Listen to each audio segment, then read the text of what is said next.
Bismillahirrahmanirrahim. Assalamualaikum warahmatullahi wabarakatuh.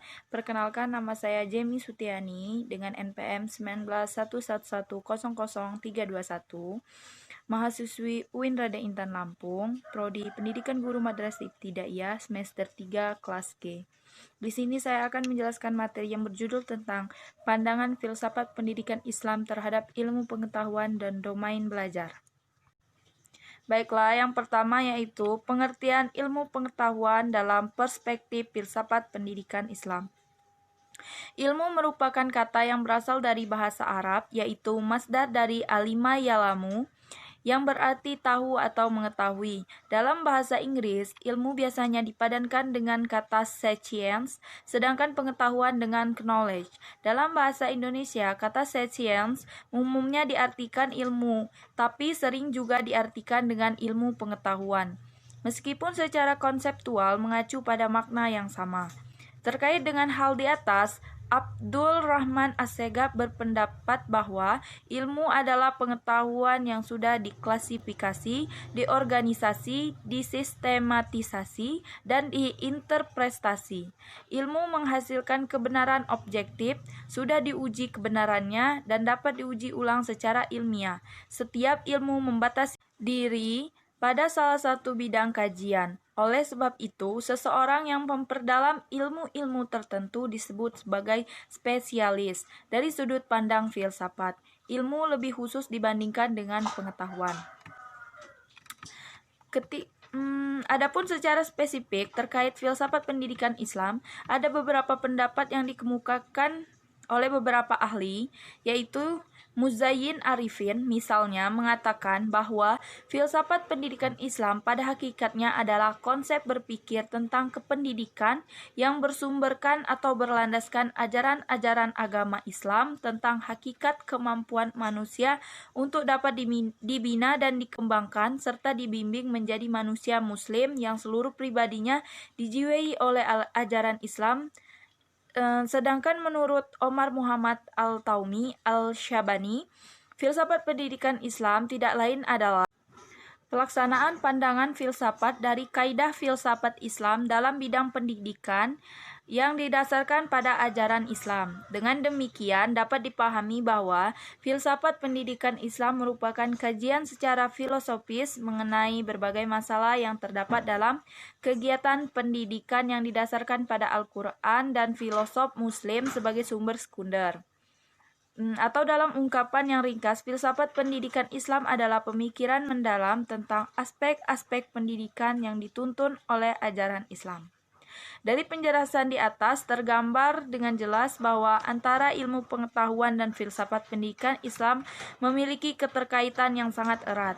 Ilmu pengetahuan yang merupakan salah satu bagian penting dalam konteks filsafat secara umum juga menduduki posisi yang signifikan di dalam filsafat pendidikan Islam.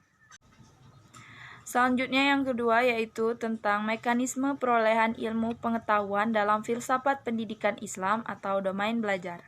Ada beragam pendapat yang dikembangkan oleh para intelektual Islam mengenai konsep ilmu dalam pandangan Al-Ghazali. Pada dasarnya ilmu dibagi menjadi dua klasifikasi besar yaitu ilmu syar'i dan ilmu akli.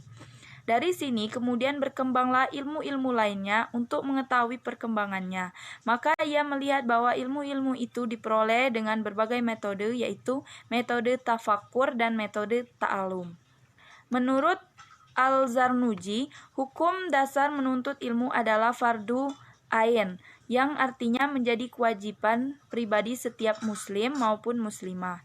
Pandangan ini didasarkan pada hadis Rasulullah SAW yang menyatakan menuntut ilmu adalah kewajiban bagi setiap Islam, baik laki-laki maupun perempuan. Akan tetapi, karena alasan-alasan tertentu, Al-Zarnuji membagi hukum menuntut ilmu, baik aktivitas belajar maupun ilmu yang dipelajari menjadi beberapa tingkatan hukum, yaitu fardu ain, fardu kifayah, haram, dan jawaz atau mubah.